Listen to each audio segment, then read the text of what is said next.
Most SEO tools will tell you there's a problem on your website, but what they won't tell you is how many pages have that problem, which ones are the worst offenders, and where to actually start fixing things. That's the gap SEOptimer's SEO crawler fills.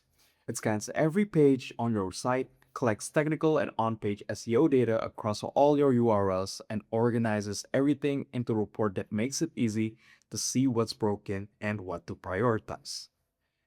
In this video, I'll show you how to run your first crawl, read the report, manage your fixes, schedule crawls to run automatically, set your own crawl rules, and export your data.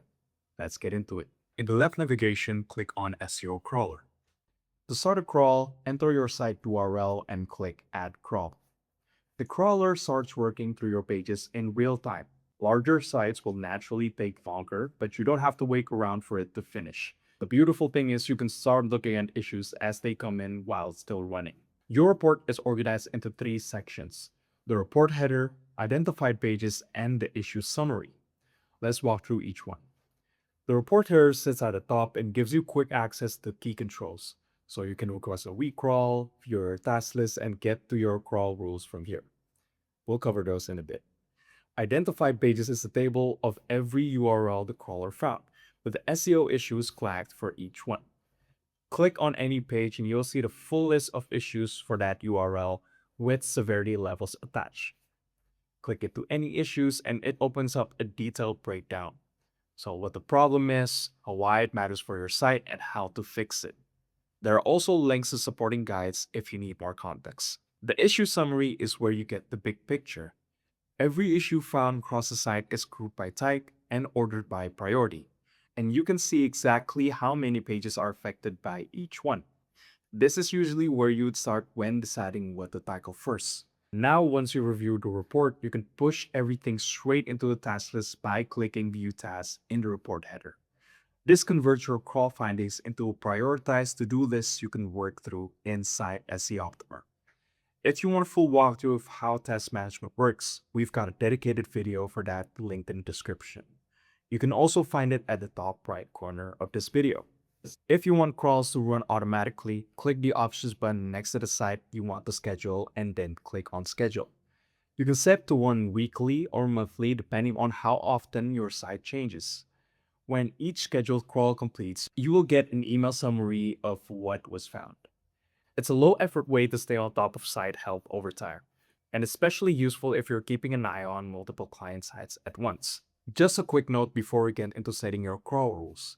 These are more on the advanced side, so most users won't even need to touch these.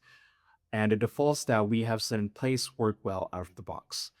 But if you want more control over which pages get crawled, this is what's available. The first is Obey Robust TXT exclusions. This is enabled by default, meaning the crawler follows the rules in your site's robust TXT files and skips pages marked as disallowed. For most sites, especially live production sites, you will want to keep this on, because turning it off means the crawler will try to access every page it can find regardless of what robust TXT says. The second is pages matching these patterns. This one might look confusing at first glance, but it's actually really useful for certain types of site, especially e-commerce site. So for example, a clothing retailer where they might house thousands of URLs just from product filtering, sorting, and pagination. Now, this setting lets you exclude those by entering URL patterns you want the crawler to skip, so you're not wasting time crawling pages that won't tell you anything useful.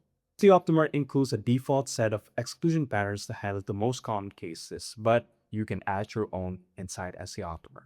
These follow standard robust TXT matching syntax, so if you're not familiar with that, it's worth brushing up before adding your own custom rules.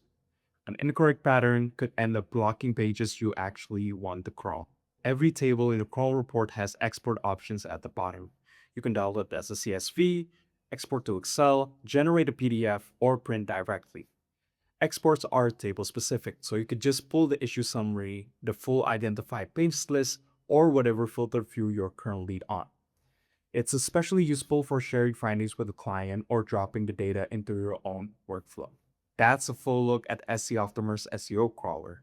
From running your first crawl and reading the results, all the way through to scheduling, crawl rules, and exporting your data. If you got questions, drop them in the comments or reach out via live chat. And if this was helpful, subscribe. Don't forget to follow us on social media for the latest SEO tips, industry news, and product updates. Thank you for watching.